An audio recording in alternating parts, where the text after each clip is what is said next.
Dhoraji marketing યાર્ડમાં ખુલ્લી બજારમાં જે ઘઉંના ભાવ ખેડૂતોને મળી રહ્યા છે તેનાથી ધોરાજી પંથકના ખેડૂતો અસંતુષ્ટ જોવા મળ્યા।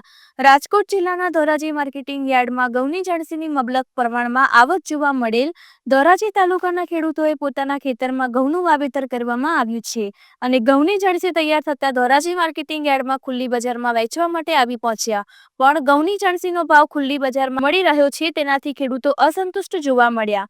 483 રૂપિયા મણનો ભાવ ખુલ્લી બજારમાં મળતા હતા, પણ ધોરાજી પંથકના ખેડૂતોએ જણાવેલ કે મધ્યપ્રદેશ અને રાજસ્થાનમાં 1 ક્વિન્ટલે 175 રૂપિયાનું બોનસ સરકાર દ્વારા ઘઉંની જણસીમાં આપવામાં આવે છે। ત્યાં બંને રાજ્યોમાં ભાજપનું શાસન જ છે અને ગુજરાત રાજ્યમાં પણ ભાજપનું શાસન છે, તો આટલો ભેદભાવ કયા કારણે?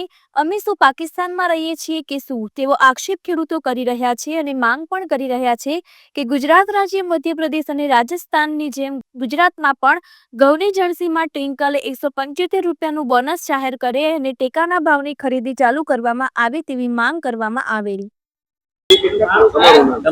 મારું નામ રમેશ બરાબરિયા। યાર્ડમાં ઘઉં લઈને આવ્યો છું। ઘઉંમાં ભાવમાં કઈ બહુ છે નહીં, 480 રૂપિયામાં ઘઉં વેચાણા છે। અત્યારે પૈસાની ખાસ જરૂર છે, ભાવ હોય કે ન હોય અમારે ફરજિયાત ઘઉં આપવા પડે એમ છે। છોકરાઓની ફી ભરવાની હોય, લગ્નગાળો છે, પૈસાની ખાસ જરૂર હોય તો અમારે ફરજિયાત વેચવા પડે એમ છે। ખરીદી ચાલુ થઈ નથી સરકારની, સરકારને વિનંતી ટેકાના ભાવે ખરીદી ચાલુ કરે। તમારું નામ? હસુખભાઈ પરસોત્તમભાઈ વગાસિયા, ગામ ફરેણી। મારા ઘઉં લઈને આવ્યો, 486 રૂપિયામાં વેચાણા। ટેકાની ખરીદી હજી ચાલુ નથી